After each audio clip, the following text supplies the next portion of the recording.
Dirisha la usajili linaendelea kupamba moto na kila saa kuna taarifa mpya zinazoibua mijadala mikubwa miongoni mwa mashabiki wa soka.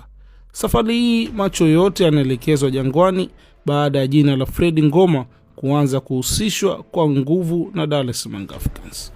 Kwa mujibu wa taarifa zinazozunguka, mazungumzo kati ya pande mbili husika yanaelezwa kufikia hatua nzuri, huku kukiwa na matumaini ya kufikiwa kwa makubaliano. Hata hivyo, hadi sasa hakuna uthibitisho rasmi kutoka kwa Yanga Sports Club wala kutoka kwa Fred Ngoma mwenyewe. Hivyo, taarifa hizi bado zinapaswa kuchukuliwa kama tetesi za usajili.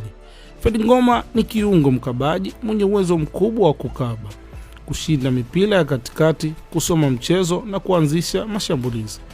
Uzoefu wake katika soka la ushindani unaweza kuwa nyongeza muhimu kwa Dar es Salaam Africans kuelekea msimu mpya wa 2026-2027.